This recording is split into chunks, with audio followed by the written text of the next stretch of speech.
let's talk a little bit about Starlink and stuff. Like in terms of how you've used it. Obviously, if you're in a van, you're going to have to use it, right? Of course, right? But how reliable have you seen Starlink? And obviously, there's different levels to it because I know there's more of a there's a commercial level, and then there's like, and then I mean, there's like a standalone like at the house version, and then there's like the mobile version you can put in a car or in a van and stuff, and then there's like the more commercial version. Like, what have you seen in terms of like how good they are, or is it not as good as like commercial internet? It's so I don't have Starlink myself, but I have worked with people who do have it, and especially the one guy who had that validator set up. It was surprisingly fast. It was really good. It was almost as good as a cable modem, but anywhere. So I was shocked. It But less actually than works. fiber. But less than fiber.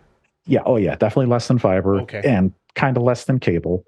Probably about the range of like a fast cell phone, which is pretty good. I mean, Okay. that's not bad, That's and not you could bad. be anywhere. Yeah, as long as you have clear vision to the sky, like it works. So it's actually really impressive. Because that's what I've thought about using and stuff just for that alone, just for the validator itself and stuff.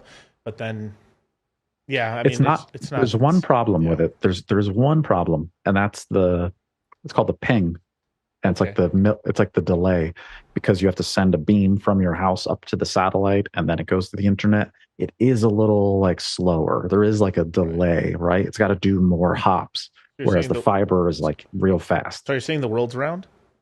Uh, yes, the world is round. Yes, it is. It is a sphere. This is the first thing we've disagreed on this whole stream. Wait, hold up. So you're saying satellites are real? I mean, because like that's a psyop there. No, I'm joking. The Black Knight satellite that's watching That's us. ridiculous. Just the Black Knight. Oh, that's a whole nother. That's another Exactly. show. They don't Oh, want to yeah. touch it, but all right. I've heard of that. So that's really interesting, right? Yeah.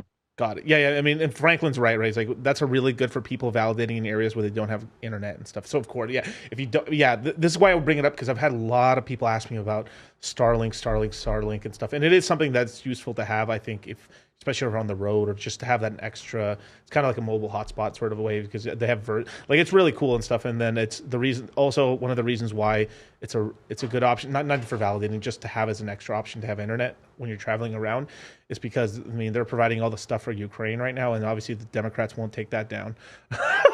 So this is why they don't attack Elon. Elon's over here like helping out the Ukrainians and stuff with their internet and stuff. So the lefties aren't attacking him right now. So they're like, yeah, Starlink, you can keep that. And then he charges them. Well, he should. I mean, he he has Look, to. it costs him nothing. The satellites are already up in orbit, so it's free to him. David, shh. Oops. Oh, was that the quiet part? Yeah, that's the quiet part. Yeah. So once you've had these validators, they're just printing money. David, shush! Don't say. No. Yeah, right. I've had people say that to me. People are messaging me, telling me to stop what I'm doing because I'm making too many validators and the APY is going down too much. I've literally heard that. Look, and my answer is, I'm not going to stop. Sorry. yeah. I mean, sorry, not sorry. They like it in the beginning and then they hate you later. I mean, that's always ends up happening where it doesn't like I got the same thing for onboarding people and then eventually it's like I got hate for it as well. You know, it's I guess you ain't doing nothing if you ain't got haters, I guess, right? I mean, that's right. Yeah, that's right. Yeah, that's when it's true. That's when you've made it. Is when people start like calling you out and shit on Twitter and yelling at you and telling you to stop. Yeah, that's when you're succeeding. Yeah, right. Feels good. So let's jump off the validators for like 1 second. Sorry, guys. Let's jump off the validators for like 1 second, right?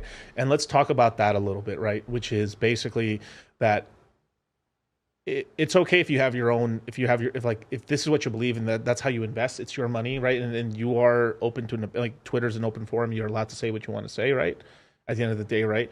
So we might not like it, but it is what it is, right? So obviously you invest into multiple coins, or you're just not like the Richard Hart maximalist in just these tokens. You've also, you come from Dash and stuff like that, which is like, let me tell you this, like very few people were around at $7 Dash. I know that for a fact. Like you were already pretty even advanced, even in shitcoinery already.